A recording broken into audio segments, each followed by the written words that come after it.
Welcome back to the next video. In today's video I will show you how to integrate web push notification for your web app.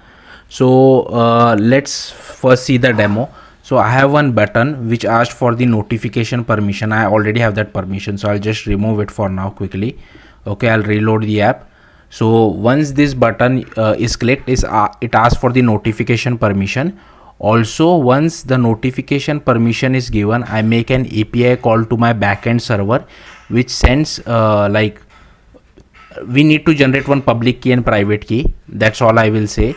Once we give the public key to this Mozilla browser also have their web server. Okay, so once we send that public key to Mozilla for this particular origin, it gives us some data back. We need to send that data back to our Node.js server or any kind of backend which you are using, and based on that backend, with the help of private key, you are able to send push notification to your user. Now if I give like I'm using Firefox, right? You can use Chrome as well, but for Chrome again you will have to ask for notification permission, make a call to your backend, because Chrome has their own server. So if you're don't assume that just because it works in Firefox it will work in Chrome as well. Like, it will work in Chrome, but you will also have to give the required the user will have to give the required permission. Then you will have to make API call as well to your Node.js server. I will show you all that. So here is my Firefox browser. I'll click on ask permission. I will give the notification permission. Once I give it, what I am doing is that I have my public key. I am sending it to the Firefox browser, Firefox server. Then Firefox or Mozilla would give me some data. Then that data I am sending it to my Node.js backend, and with the help of private key, my Node.js backend is able to send me a push notification. You can't use any public key, private key. I will show you how to generate that as well. So here is my Node.js backend. So I have created this endpoint. Whenever I try to hit this endpoint, what it does is that whatever public key I have in my Node.js backend, it sends a push notification to that particular browser or to that particular origin. So if I try to refresh this, okay, I'm getting some error. I don't know why. Web push error. Okay, let me restart my server. I don't know why it occurred. Okay, I'll try. I will again hit this ask permission because I'm not using database on my backend, right? So I'll just click on ask permission. It will send that particular micro Firefox data to my Node.js backend. Now if I try to refresh this, okay, notification was successful, but I'm not able to see. Oh, because I'm in the recording state, that's why notification are blocked. Okay, I'm not sure how to see this okay, no, wait, I'm not able to see. Like, I know because I'm using QuickTime Player, that's why this notification is blocked. But I'm seeing if there is any way for me to determine the notification.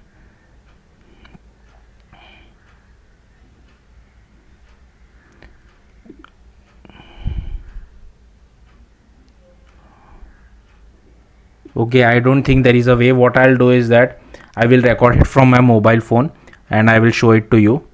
So just a quick second. Okay, so here I'm trying to record it from my phone, and I will again try to hit the same API endpoint from my Node.js backend. And here you can see the notification.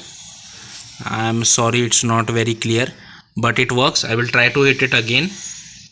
Okay, I will just do a refresh, and here you can see the notification. Okay, so let's have a look at the code. So first, what you will have to do is you will have to install Node.js. The reason is because we want to generate the public key and private key, and to generate public key and private key you can use this library. Like, you can just run this command npx web push generate vapid keys. I'm not sure if I'm pronouncing this right, but once you run this command inside your terminal, you will get public key as well as private key. So what you will just copy paste it somewhere. Okay, and also few points which I want to tell you is Like if you're trying it on Safari, it will only work from macOS Ventura. iOS and iPadOS I'm not really sure about, because due to the recent EU changes, like Apple has purposefully making push PWS difficult to work in EU region, so it may work and may not work. I'm not really sure. Also, I don't have a real iOS device to test it. And for push notification, you don't really need HTTPS. You can work with HTTP as well. Both my front end and back end are hosted locally, so that's that. And also make sure, if you're following this tutorial along with me, important thing to note is that make sure you run it at the very end, because if you run it in the middle, you might have an outdated version of service worker, and you might be confused why my code is not running even if I have followed the entire tutorial. So make sure you run it at the very end. And push notification, okay, works on localhost as well. So yeah, so let's see how the front end code looks like. So here what I have done, this is my index.html. okay, I am loading two scripts. Sorry, only this script, forget about this media.js. Only one script, background.js. okay, and I have one button which asks for the permission. All right, next, if you see my front end folder, I have also created one file called sw.js. I have also created this image for my push notification, because we want this image as well. I'm not sure why this is not working for me, but according to the documentation, you need to provide one image as well. So I've added this image. Make sure your service worker is always at the root of your project, so that's why I have kept it at the very root. And inside scripts, I have background.js. Now if you see background.js, so firstly I am loading this service worker.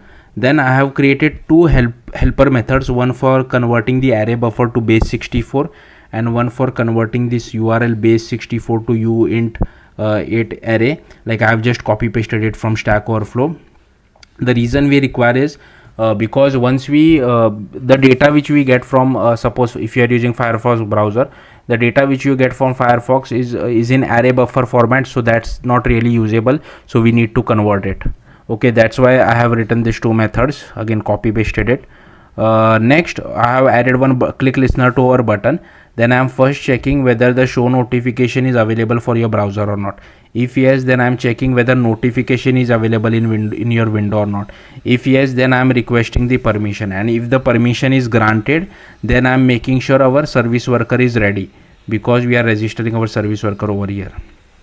Okay, once, because you really need service worker for your push notification to work, otherwise it won't work. Okay, next you have to use this service worker dot push manager dot subscribe. This should always be true. This should cannot be false, like this user visible only should always be true, it cannot be false. Next, I have written this application server key, so this should be your public key. Okay, so copy paste your public key over here, don't write 1 2 3 like I have written, it won't work for you. Next, I have this API created on my backend called like for this particular URL push/subscribe. And what I am doing, so here you will actually get the details from your Firefox browser or Mozilla, because Mozilla have their own web server. Depending on which browser you are using, Chrome have their own web server, so these details will vary depending on what browser you are using. So you will have to send these details back to your Node.js backend for that for your backend to send push notification.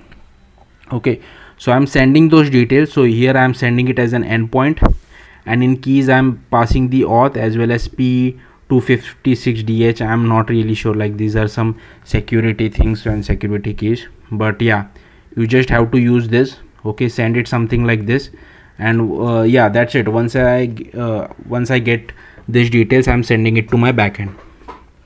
Okay, now what you will have to do, you will also have to use go to your service worker.js. okay, and if you see, I have just added this push method.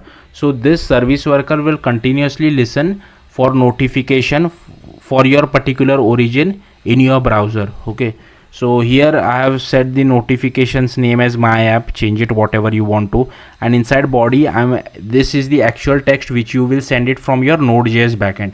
And this icon I have just added this image, you can add whatever you feel like. Also, if you want to check if the user has clicked a notification, you can do something like this as well. Okay, so that's it for service worker. If you suppose if you don't have a backend, you can also, like, just to simulate push notification, you can, this is feature is available only on Chrome, because Firefox does not have proper dev tools for this.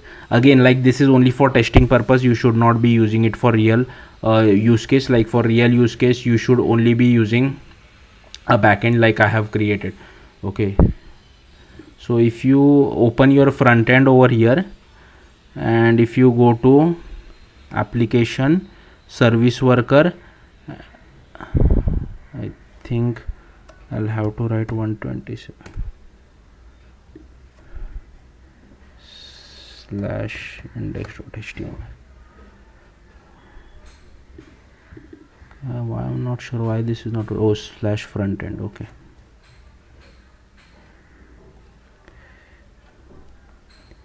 FRONTEND slash. Okay, so here you can see, and here you can see you can use something like this push as well. Again, I'm on my QuickTime player, so this notification will be blocked, but yeah, you can test it something like this as well, because we are listening for that particular push inside our service worker. Okay, now that's it for the front end side. Now to run the back end, what I have done is that I have created a package.json file. Inside that I have created installed Express as well as this web push dependency. Next, inside just do an npm install to install the dependency, and here first I'm requiring our Express as well as web push. Now here you should write your own public key and private key. Okay, next here you have to set this vapid details, so here you can enter your own email ID, and here you can enter your public key and private key as well.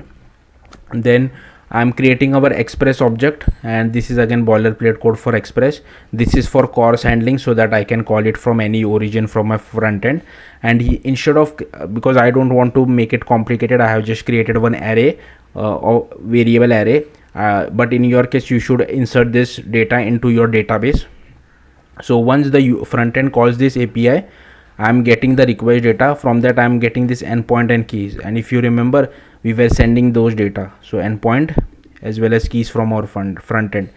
So if you go back over here, so what I'm basically doing is that I'm creating a push user of type web push, and I'm just pushing it to our array. But in your case you should push it to your database and map your particular user to that, like you might be using some primary key, something like that. Okay, and here I'm just sending okay response, and if this endpoint is called, what I'm doing is that I'm just getting the very first user. But in your case it would be little complicated, like if certain event occur, then you want to send push notification to a particular user, right? So it won't be this easy for you. Again, that logic will depend on your app. And here I'm just constructing our push subscription, so I'm getting that endpoint as well as those keys from our array. Then I'm just generating our text as well as some custom data if you want to generate, and then you will just have to call web push.send notification, pass your push subscription, json.stringify your object, and then just return. Then I'm just returning success message in success case, and in failure I'm just returning an error. And this again is boilerplate code which I have written, so that if the user tries to access some other API endpoint, he will get an error. Okay, and here I'm starting our server. So yeah, that's it. Thank you for watching. Bye.